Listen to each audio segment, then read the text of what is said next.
guys, it's Nik the Booksmith. Welcome back, welcome back. Does seeing gloved hands induce any panic in anybody? Oh, wait. How about now? I was painting earlier, so I don't really need these at this moment, do I? Now I've got little wrinkly hands. Okay, so it is about time for another lap book. What do you think? It's been, what, 2.5 years since the last one? This one is not going to be quite as large. When deciding about a theme or a reason for the lap book, I thought maybe a travel lap book would be, I don't know, does anybody travel? Perhaps travel-sized would be fun to make. What do you think? I don't have any book covers of the correct dimension. I know, shock, horror. So I'm just going to make one from scratch. And I will be using the technique that I used on a previous video, link down below if you want to check that out, to create like the basic cover. How's that sound? In that video where I created the cover, I did use a front and back book cover, and then I created a spine, but this I'm just using some chipboard. I bought this at Joann's or Michael's, or it was one of those places. And I believe it is 2.5 or 3 mil, but anything would be fine. Sometimes I'll use the board off of the back of notebooks or art pads or, you know, whatever. I cut it to the dimension that should be okay if I was going to be binding like regular copy paper folded in half, you know? So about that size. I figured that was a good size. For the spine, I'm just going to use some of this cardstock, and it's craft cardstock. And I don't know, I think it's 100 or 110 pound. Another thing you could use would be like heavy mixed media paper or watercolor paper. Just make sure that the grain direction is going with the head and tail of the book.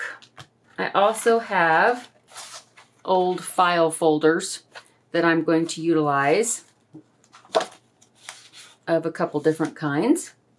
So let's do that. I figured this video we could go ahead and put the basic cover together. Does that sound reasonable to everybody? Well, even if it doesn't, too bad.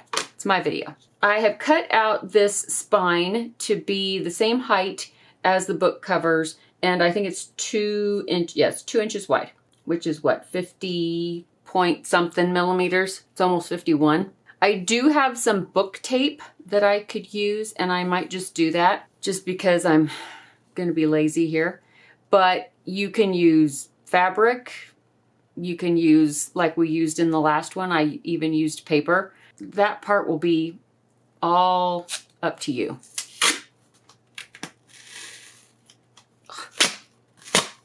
This book tape is fabric, and it's got like a coating on it of some sort. Vinyl coating or something. Urgh. I just kind of wanted it to be twice as long as the book. I'm just going to trim it up here.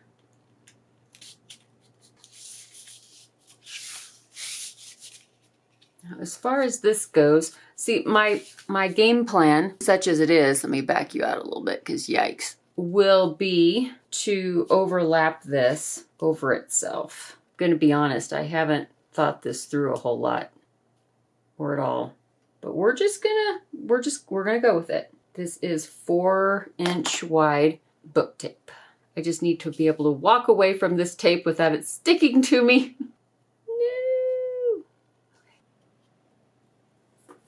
I'm just going to go with that. The eyeballing. Oh no, not the eyeballing. Yes, yes, the eyeballing. So now that's down-ish in the middle. And I've got my handy dandy skewer. And yeah, it'll stick to the tape, but I can get it off. She says confidently. Oh no, maybe I can't. Here, this one's plastic. This is a knitting needle. But I wanted to put this knitting needle down, so so that I could put this cover down on the tape. Okay, that looks about right. And now this one goes down.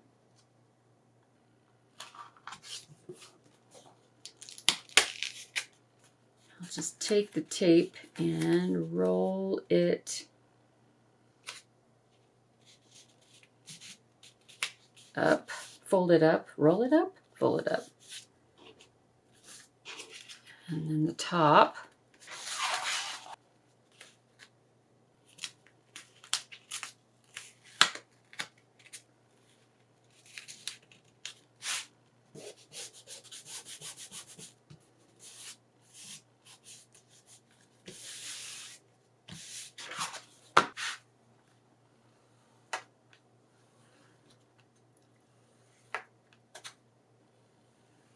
There we go.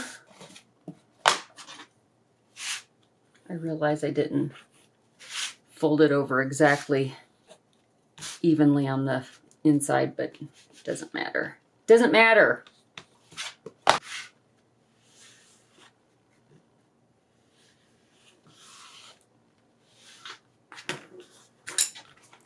But that's why I had it too long, so that I could fold it over on the inside. Because if not, then it'll stay sticky in here unless I covered it with something else, which I probably would have, but this just eliminates that issue early on. All right, well, that was quick, right? Now, I was thinking about using either the front or back of this for the inside doors, covers, doors.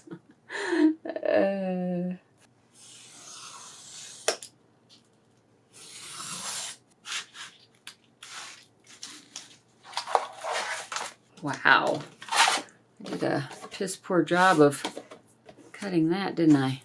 And the grain, it's really hard to bend it in this direction, but fairly easy to bend it in this direction. So obviously the grain is running this way, which means this is the way it shall be trimmed. This is the way. And I don't want it as wide as the front and back cover. Probably, I don't know, 1/2 inch shy.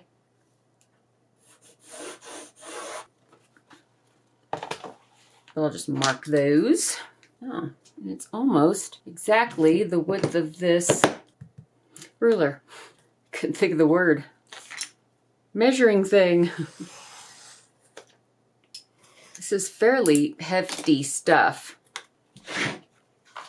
And I shall cut 2 of them.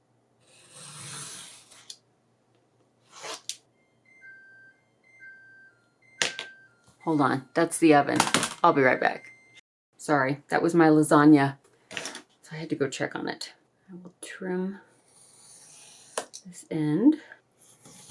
And that should be the correct-ish size. Awesome.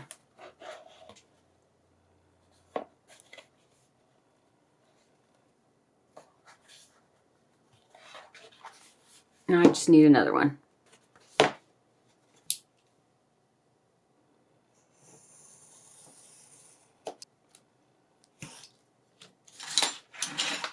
So I'm not too keen on them being that color. So I'm going to paint them. And I have some green paint that I poured out into a cup. Here's a brush. So I think I'm going to go ahead and just give them a quick coat of paint, just so that they're not this color. I mean, nothing wrong with this color, it's just not what I'm going for. I have a cover in mind, and so I kind of wanted it to blend a little bit.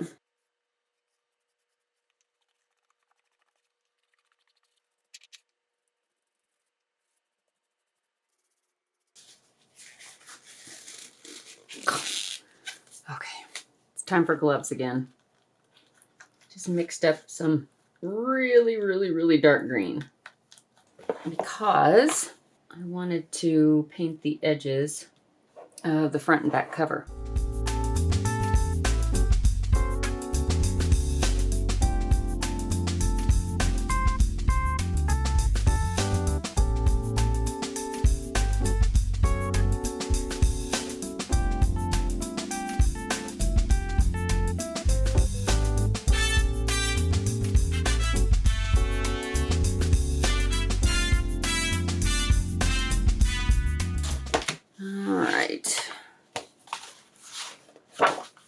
This one, it's a little greener. Like I did in previous lap books, I'm going to use the scored edge to make it like a spine.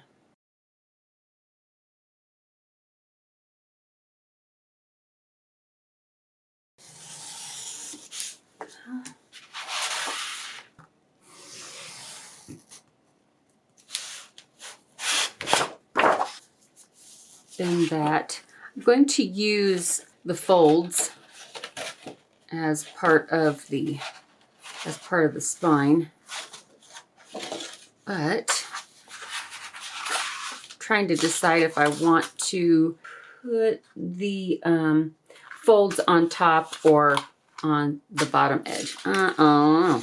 I'm gonna cut this off.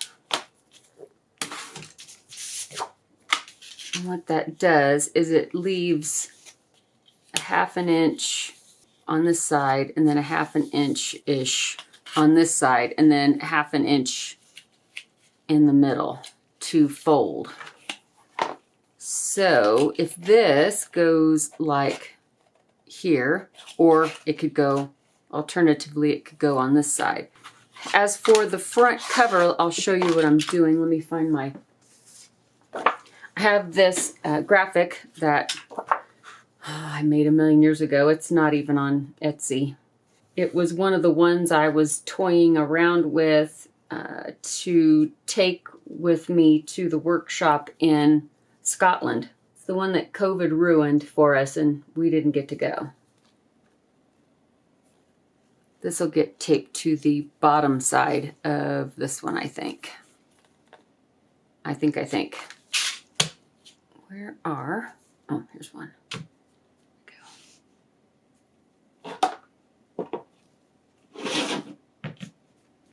Hold that down flat while I'm putting this tape on.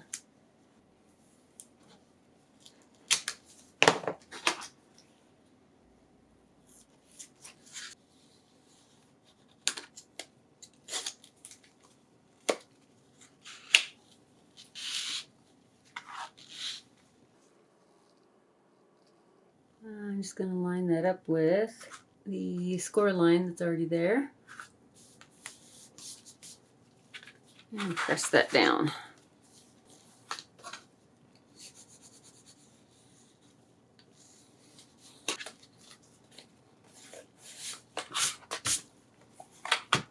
And now, if you think that needs a little bit of denewing, it's not weathering, it's just we're denewing it. Just to take off the little bit of that crisp, clean, painted edge.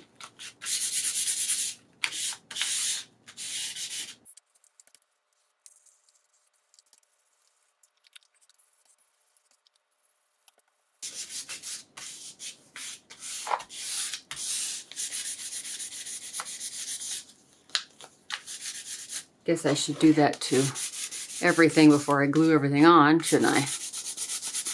All right.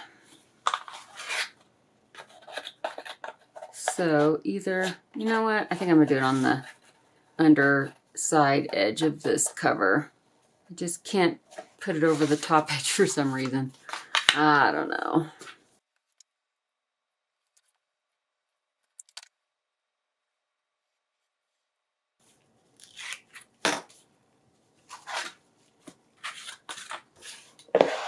All right. So then this goes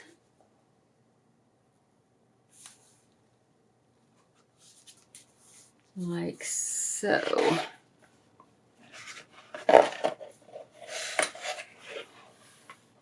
Okay, so there is that.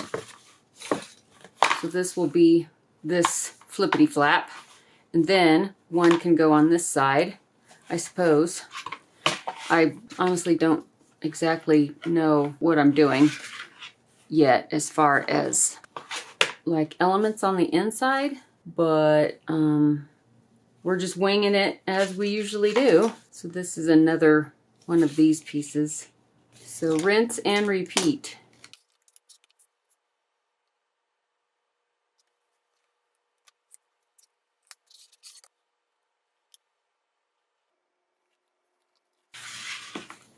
Yay! So now we have our front and back fold outs like this. We will deal with what happens to those soon. I will probably put some kind of a closure. I will look around for what I've got that I could use as maybe a strap or something that goes across. But that should be it for this one. So we have our base built, and we can move along to the next step, whatever that may be. If I knew, I'd tell you. Well, I think that is all I have for you for today. If you want to play along and make a book, a lap book along with me for reference, it is, I'm going to go with millimeters because it's a little easier. So the covers are about 136 millimeters wide by 217 tall. The spine was 2 inches or 50, between 50 and 51 millimeters. And then the hinges that I made were a half an inch, a half an inch, and a half an inch. And the middle half an inch has a score down the middle so that it kind of accordions, not accordions, but it has just like some extra give in it. And then the inside covers 126 by 216. And I used this knitting needle, which is a size 8. I believe this is about, it's not even a quarter of an inch. I think it's like 5 millimeters in width. But that part, anywhere around a quarter of an inch or a little less should be just fine. I don't think that's gonna matter much because it's not, we're not binding it like a regular book, but you do need to have a gap here for some elbow room, just so that the covers will be able to move freely, okay? All right, y'all. I hope everybody has a great rest of your week, and I will see you for the second installment in the next video. Bye, guys.